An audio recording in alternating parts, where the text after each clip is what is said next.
Hey everyone, let's get right into The Last of Us Episode 7, Left Behind. If I'm being honest, this episode left me a little bit lost compared to some of the other ones, and I still think it was very valuable, but I just don't think it necessarily did as much with its time. There's a lot wrapped up in this take from me, but I think it's important to lay out some of the positives and the negatives. But overall, I think maybe some subtle changes could have potentially helped move this episode in a better direction for me. First, I want to talk about pacing, and episode 7 left me kind of wanting more, but not necessarily in a good way. I got to the end of the episode feeling like not really all that much had happened. I appreciated all the set pieces in the mall and seeing how much work went into building this area. They were beautiful and it was really cool, but I just didn't necessarily feel the development of the characters as much as I would have hoped. In a kind of testament to the writers, I felt like Ellie and Riley's connection was pretty apparent from early on in the episode. I just felt like we kind of were waiting around for a lot of things to happen for a good period of time.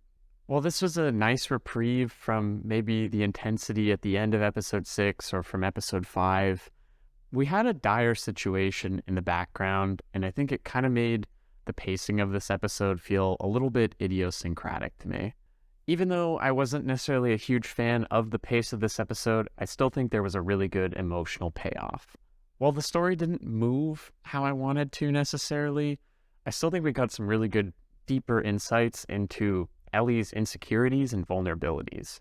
In front of the Victoria's Secret store, Riley both kind of flirts and cuts down Ellie at the same time. It's this mix of love and defensiveness, but right after, we see this moment of Ellie alone looking into the mirror, which I think was a really good scene in itself, and it shows us that she's looking literally directly into her own insecurities here, feeling like she's maybe not worthy of Riley.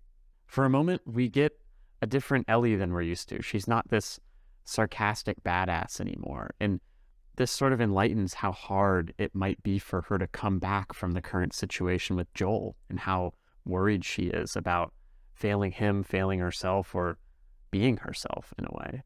There's also a really fantastic parallel between where Ellie and Riley end up at the end of the episode and where Ellie and Joel are in the present timeline. Early on, we see Ellie's disappointment with Riley leaving, and then this is amplified by their dynamic between the Fireflies and Fedra, and then there's a bit of a stab in the back when Riley tells Ellie that she's leaving her for real. But when we get to these final moments, we see Riley convince Ellie to hold on for just a little bit longer. She says, whether it's 2 minutes or 2 days, we don't give that up. This gives us a glimpse into Ellie's internal philosophy and how these experiences have shaped her and the decisions she's been making over the past few episodes. She was never going to leave Joel because she loves Joel. It's worth being with him for these last moments, potentially, that he's around.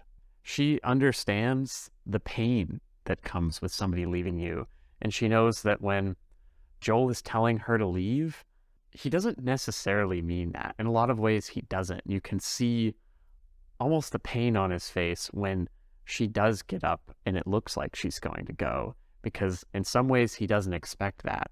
Little does he know that she's just going upstairs to get stitches to try and keep him alive. I really enjoyed this development of Ellie, but to be honest, I'm not really sure that I needed it. Over the past few episodes, I feel like we've gotten to know Ellie quite well, the experiences that she's had and the decisions that she makes.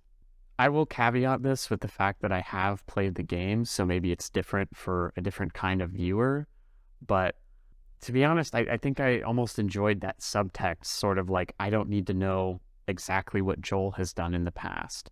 And I think that leaves a little bit of a sour taste in my mouth, but again, at the end of the day, I still feel like this story was worth it. That being said, I want to point out how episode 7 and episode 3 are being compared, because they're sort of the two major timeline shifts that aren't as relevant to the main story. To me, episode 3 served a slightly more direct purpose of world building and tying some pretty important metaphors to Joel's character. It also had the advantage of being told earlier on when we didn't know as much about these characters, and episode 7 has a lot to make up for, considering that we've been with these people for multiple episodes now. Episode 7 was all about understanding Ellie, but as I've said, I kind of already felt like that understanding was there. I didn't need this story to know that she wasn't going to leave Joel, and that kind of made this episode feel a little exposition-y to me, but I still appreciated this sidestep, and I think what they managed to do with various moments, there was still a great payoff for me. A well-crafted arc from this episode comes from intermixing perspectives and interactions with both death and love throughout the story. Our first glimpse at death comes from Ellie and Riley happening upon this dead man who had booze and pills next to him in a hallway, seemingly having taken his own life. He ends up falling through the floor, and Riley looks away horrified, but Ellie just laughs hysterically. We soon learn that Riley saw both of her parents dead, and this sort of shows this juxtaposition in their perspectives, and it gets amplified later in the episode when they both get bitten. But before that happens, we get this full episode of subtextual hints about love hidden behind the fireflies and Fedra, and all this tension builds into this beautiful dance scene. This scene is awkward, genuine, and endearing, and you can see even in their movements how much these people care about each other, how open they are with each other, but also how much they care about what the other person thinks, especially Ellie.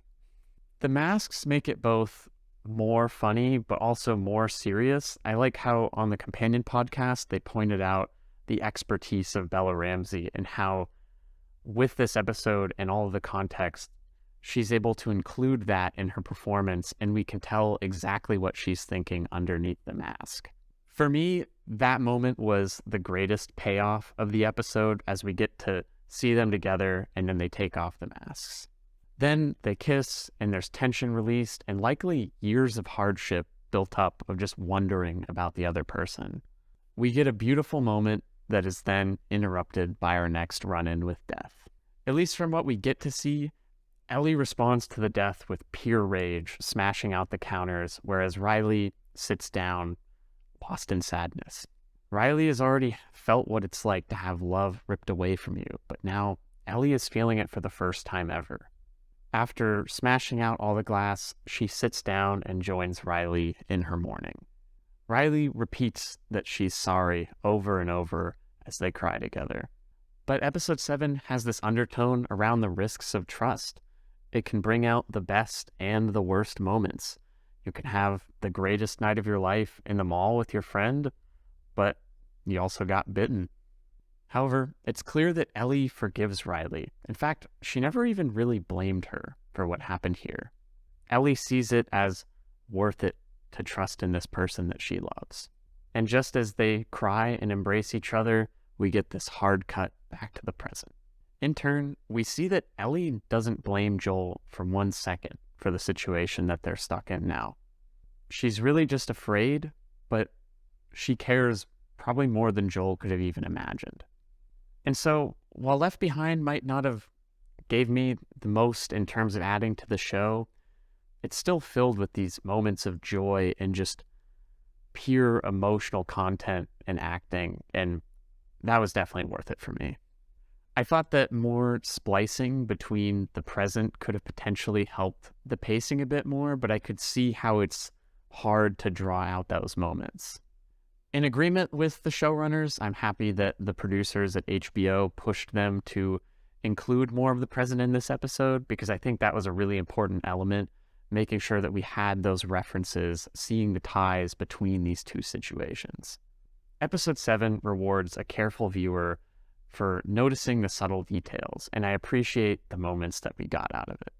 I don't know that many other scenes in this show hold up to the emotions caught in that scene of Riley and Ellie dancing on the counter, and then the kiss, and then Riley saying for what, and giving this great relief, and then there's a great smile from Bella Ramsey.